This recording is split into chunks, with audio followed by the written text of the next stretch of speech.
Teresa nació en Ávila el 28 de marzo de 1515. A los 18 años entra en el Carmelo. A los 45 años, para responder a las gracias extraordinarias del Señor, emprende una nueva vida cuya divisa será o sufrir o morir. Es entonces cuando funda el convento de San José de Ávila, primero de los 15 Carmelos que establecerá en España. Con San Juan de la Cruz, introdujo la gran reforma carmelitana. Sus escritos son un modelo seguro en los caminos de la plegaria y de la perfección. Murió en Alba de Tormes, al anochecer del 4 de octubre de 1582. San Pablo VI la declaró doctora de la Iglesia el 27 de septiembre de 1970. Se cree que la palabra Teresa viene de la palabra griega terizo, que se traduce por cultivar, cultivadora, o de la palabra terao, que significa cazar, la cazadora. Como bien dice el padre Salesman en su biografía, ambos títulos le quedan bien a Santa Teresa, por ser ella cultivadora de las virtudes y cazadora de almas para llevarlas al cielo. Sus padres eran Alonso Sánchez de Cepeda y Beatriz Dávila y Ahumada. La santa habla de ellos con gran cariño. Alonso Sánchez tuvo 3 hijos de su primer matrimonio y Beatriz de Ahumada le dio otros 9. Al referirse a sus hermanos y medios hermanos, Santa Teresa escribe: «Por la gracia de Dios, todos se asemejan en la virtud a mis padres, excepto yo». A los 7 años tenía ya gran predilección por la lectura de las vidas de santos. Su hermano Rodrigo era casi de su misma edad, de suerte que acostumbraban jugar juntos. Los 2 niños eran muy impresionados por el pensamiento de la eternidad, admiraban las victorias de los santos al conquistar la gloria eterna y repetían incansablemente: «Gozarán de Dios para siempre, para siempre, para siempre». Teresa y su hermano consideraban que los mártires habían comprado la gloria a un precio muy bajo y resolvieron partir al país de los moros con la esperanza de morir por la fe. Así pues, partieron de su casa a escondidas, rogando a Dios que les permitiese dar la vida por Cristo. Pero en Adaja se toparon con uno de sus tíos, quien los devolvió a los brazos de su afligida madre. Cuando ésta los reprendió, Rodrigo echó la culpa a su hermana. En vista del fracaso de sus proyectos, Teresa y Rodrigo decidieron vivir como ermitaños en su propia casa y empezaron a construir una celda en el jardín, aunque nunca llegaron a terminarla. Teresa amaba desde entonces la soledad. En su habitación tenía un cuadro que representaba al Salvador que hablaba con la samaritana y solía repetir frente a esa imagen: «Señor, dame de beber para que no vuelva a tener sed». La madre de Teresa murió cuando ésta tenía 14 años. En cuanto empecé a caer en la cuenta de la pérdida que había sufrido, comencé a entristecerme sobremanera. Entonces me dirigí a una imagen de Nuestra Señora y le rogué con muchas lágrimas que me tomase por hija suya. Por aquella época, Teresa y Rodrigo empezaron a leer novelas de caballería y aún trataron de escribir una.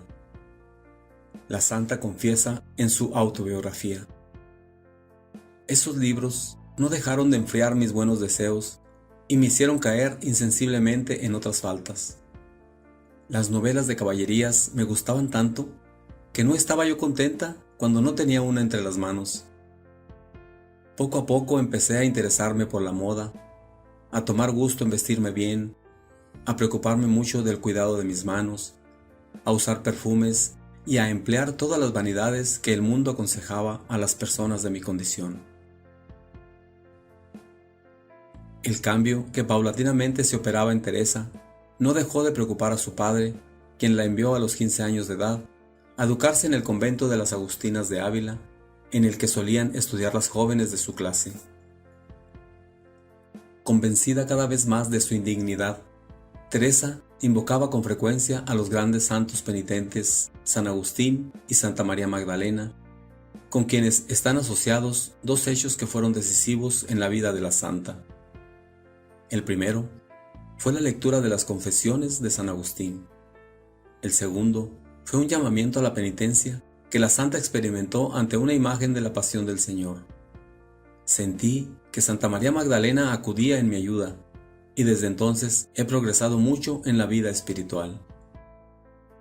A la santa le atraían más los Cristos ensangrentados y manifestando profunda agonía. En una ocasión, al detenerse ante un crucifijo muy sangrante, le preguntó: «Señor, ¿quién te puso así?». Y le pareció que una voz le decía: «Tus charlas en la sala de visitas, esas fueron las que me pusieron así, Teresa». Ella se echó a llorar y quedó terriblemente impresionada.